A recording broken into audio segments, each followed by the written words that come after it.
temple of gods and idols. Be ye not unequally yoked together with unbelievers. What fellowship hath righteousness with righteousness? What communion hath light with darkness? And what concord hath Christ with Belial? None. Notice these are opposites. Or what part hath he that believeth with an infidel? There is no such thing as Chrislam. There is no such, well, we all worship Allah by a different name. No. Our religion and their religion is not the same religion. It's not the same God. Not even close. They're like east and west, north and south. They're not the same thing. What agreement hath the temple of God with idols? And it's a rhetorical question. And the rhetorical answer is zero, none. There is no agreement between the temple of God and idols, for ye are the temple of the living God. Have you heard that the Antichrist is going to rebuild the temple, and he's going to sit in that temple, and he's going to rule over the earth? Have you heard that? Yeah. What temple is he going to rebuild? The temple of God. What is the temple of God? It's this body. That's the temple of God. Ye are the temple of the living God. God has said, I will dwell in them and walk in them, and I will be their God, and they shall be my people. And I'm going to tell you something. There is no place for the sun and the stars to coexist together. There's no place for the sun and the moon to be equals. You see what I'm saying? And what I'm saying is there is no temple anywhere where God, Jehovah, the God of Abraham, Isaac, and Jacob, whose son is Jesus Christ, that God, where that God and an idol God sits together. Remember? You can serve two masters. You cannot have two people, two gods sitting on the Ark of the Covenant. Can't do it. That's not, man, that's no. There is no place in the heart of man for two masters. You cannot be a Bible-believing Christian and have Satan ruling in your heart, telling you what to do. This stupidity in the Word Faith movement that wants to believe that as a Christian you can be possessed by devils is ridiculous. It's ridiculous. No basis in Bible fact whatsoever. And God does not sit on a throne next to Lucifer. It's either one or the other, but it's not both, ever. Manasseh being 55 years, he set a carved image, the idol which he had made in the house of God. What was he doing? Number one, what was he thinking? All of these other religious practices is what led him to do that. We covered that in that series. It's called the Capstone series. The 13th thing, or the 14th thing he did was he set a carved image, the idol which he made in the house of God. He did it.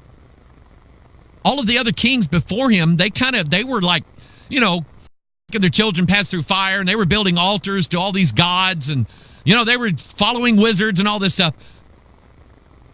But when a devil to like one of these kings like Ahab said, hey, why don't you get a carved image and put it in the temple there in the most holy place?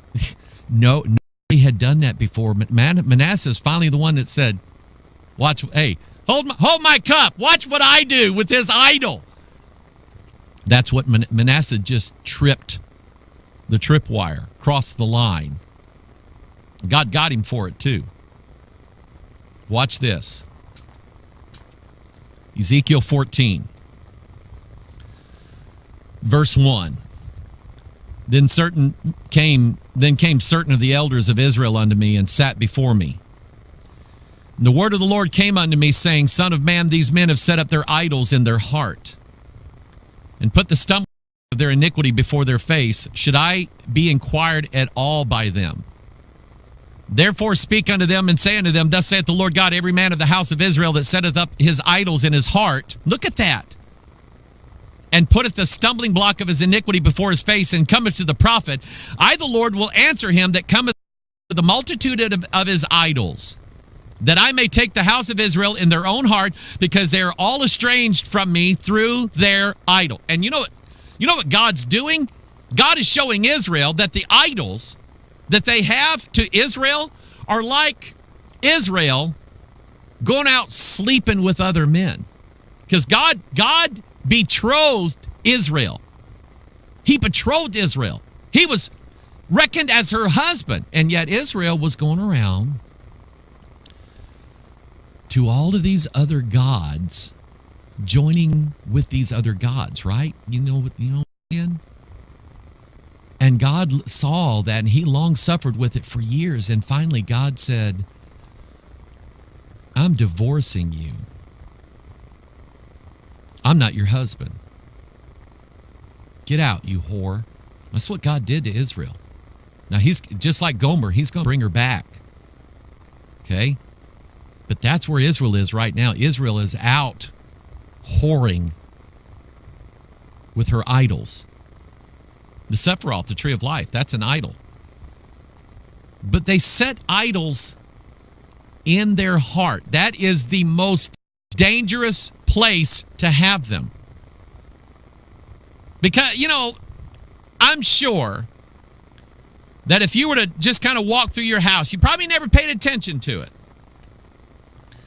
Maybe, just maybe, in your house, you've got some kind of little statue of something, right?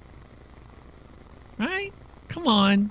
Like, a little statue of little puppies, or, a little statue of little angels, Okay. You don't mean nothing by them. You don't worship them. There's, Okay. You don't worship them. All right.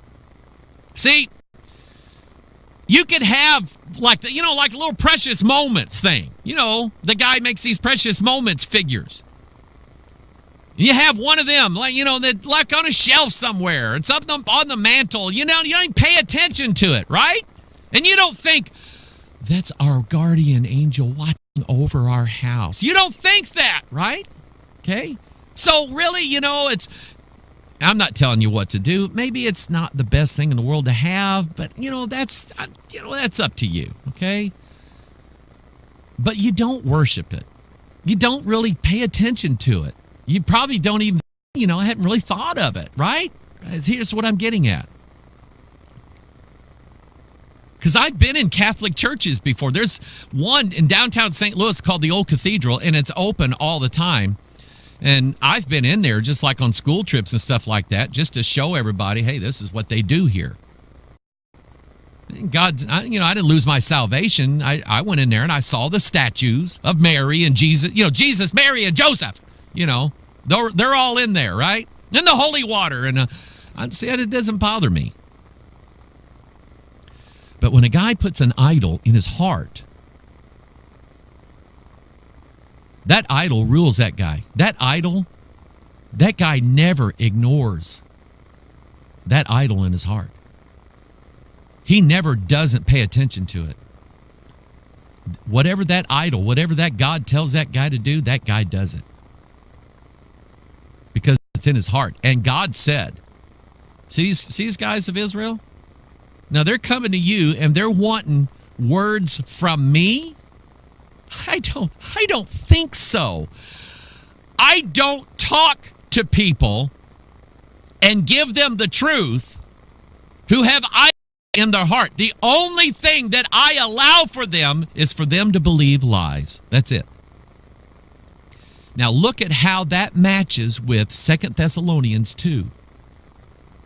The man of sin, the son of perdition, who opposes and exalts himself above all that is called God or that is worshipped, so that he is God, sitteth in the showing himself that he is God. And for this reason, God shall send them strong delusion that they should believe a lie.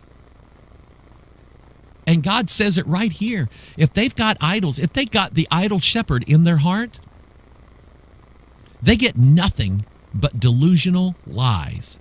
That's all they get. Because they don't want me. They don't want my word. All they want is good stuff, like what Joel Osteen sells. That's all they care about. I'm not going to... And you wonder why. You listen to me. You wonder why you have family members and friends that you cannot for the life of you understand why they fall into some of the religious garbage and nonsense that they fall into. And you've given them King James Bible verses, and you've prayed over them, and you've tried everything in the world to convince them how stupid the things they believe, and how Joel Osteen, I mean, he's just trying to get your money, and he's lying to you, and he's set you up all this stuff, and yet they believe it, and you're just going, I don't get it. Why do you believe this stuff? Let me tell you something. You're looking at the answer right here. You're looking at the answer right there. The answer is God sees their heart. You don't. And God sees that they've got idols in there. And God will not let them have the truth. Why?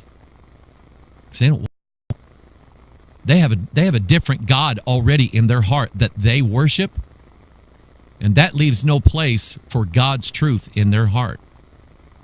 And until such a day as they get rid of the idols out of their heart, they're going to believe that false stuff until the day they die. And you can't do anything about it. It makes sense now, doesn't it? Doesn't that make sense? Of why people, family, friends, co-workers that you know, they all fall for this religious garbage going around, and you can't talk them out of it. That's why. They got idols in their heart. And God knows that. God sees it. You don't. Okay? Who knows what else is in their heart, right?